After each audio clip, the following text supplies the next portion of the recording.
America అధ్యక్ష ఎన్నికల వేళ వరుస దాడులు ఇప్పుడు కలకలం సృష్టిస్తున్నాయి. అమెరికా మాజీ అధ్యక్షుడు ట్రంప్ మీద జరిగిన దాడుల ఘటన మరొక ముందే ప్రస్తుత ఉపాధ్యక్షురాలు కమలా హారిస్ కార్యాలయంపై గుర్తు తెలియని దుండగులు కాల్పులు జరిపారు. అధ్యక్ష రేస్లో ఉన్న నేతలే టార్గెట్గా ఎందుకు వరుస దాడులు జరుగుతున్నాయి? దీని వెనుక ఏదైనా రాజకీయ కుట్ర దాగి ఉందని అమెరికా భావిస్తోందా?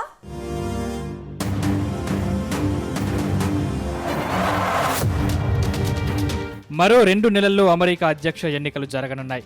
ఈ నేపథ్యంలో అధ్యక్ష రేసులో ఉన్నటువంటి నేతలను టార్గెట్ చేసుకుని జరుగుతున్న వరుస దాడులు తీవ్ర కలకలం సృష్టిస్తున్నాయి. అధ్యక్ష రేసులో ప్రస్తుత ఉపాధ్యక్షురాలు కమలా హారిస్, మాజీ అధ్యక్షుడు డొనాల్డ్ ట్రంప్ ఉన్నారు. వీరిపై దాడులు సంచలనంగా మారాయి. తాజాగా కమలా హారిస్ పార్టీ ప్రచార కార్యాలయంపై గుర్తు తెలియని దుండగులు అర్ధరాత్రి తుపాకులతో దాడులకు తెగబడ్డారు. దాంతో కార్యాలయంలోని సిబ్బంది వెంటనే పోలీసులకు సమాచారం ఇచ్చారు. పోలీసులు ఘటనా స్థలానికి చేరుకుని దర్యాప్తు చేపట్టారు. కార్యాలయం కిటికీల వద్ద నుంచి కాల్పులు జరిపినట్లు అధికారులు తెలిపారు. అర్ధరాత్రి సమయంలో కార్యాలయంలో ఎవరూ లేకపోవడంతో ప్రమాదం తప్పింది. అయితే కాల్పుల కలకలంతో రిపబ్లికన్ పార్టీ ఒక్కసారిగా ఉలిక్కిపడింది.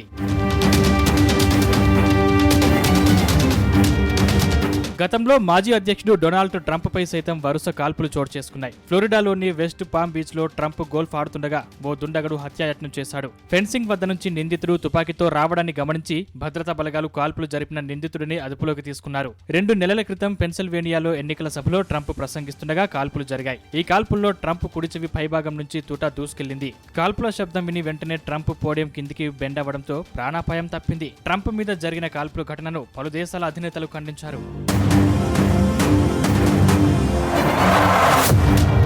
మొత్తంగా అధ్యక్ష రేసులో ఉన్న అగ్రనేతల మీద వరుసగా జరుగుతున్న దాడులు చర్చనీయాంశంగా మారాయి. అమెరికాలో గన్ కల్చర్ గురించి కొత్తగా చెప్పనక్కర్లేదు. అగ్రరాజ్యంలో ప్రతి 10 మందిలో ఒకరు గన్ కలిగి ఉంటారు. ఈ సమయంలో ఎవరు ఎటువైపు నుంచి వచ్చి దాడి చేస్తారనేది కనిపెట్టడం చాలా కష్టం. ఈ నేపథ్యంలో అమెరికా అధ్యక్ష రేసులో ఉన్నటువంటి ట్రంప్, కమలా హారిస్ల మీద జరిగిన దాడులు అమెరికా వ్యాప్తంగా తీవ్ర చర్చనీయాంశమవుతున్నాయి. ట్రంప్ మీద జరిగిన దాడి ఘటనతో అధ్యక్ష ఎన్నికల్లో అతనికి మైలేజ్ ఒక్కసారిగా పెరిగిందని అనేక సర్వేలు స్పష్టం చేశాయి. వచ్చే ఎన్నికల్లో ట్రంప్ మరోసారి అధ్యక్షుడు కావడం పక్కా అని మరికొన్ని సర్వేలు అంచనా వేశాయి. ఈ ప్రచారం ఇలాగే కొనసాగితే ఇబ్బంది రావచ్చనే ఉద్దేశంతోనే కమలా హారిస్ సరికొత్త ఎత్తుగడ వేసినట్టు టాక్ వినిపిస్తోంది. ఇందులో భాగంగానే కమలా హారిస్ కావాలనే తన కార్యాలయంపై దాడులు జరిపించుకున్నారని పుకార్లు సైతం వినిపిస్తున్నాయి. మొత్తంగా అధ్యక్షుడి హోదాలో ఉన్న 2 నేతల మీద జరిగిన ఈ దాడులు అమెరికా ప్రజలను సైతం ఆందోళనకు గురిచేస్తున్నాయి.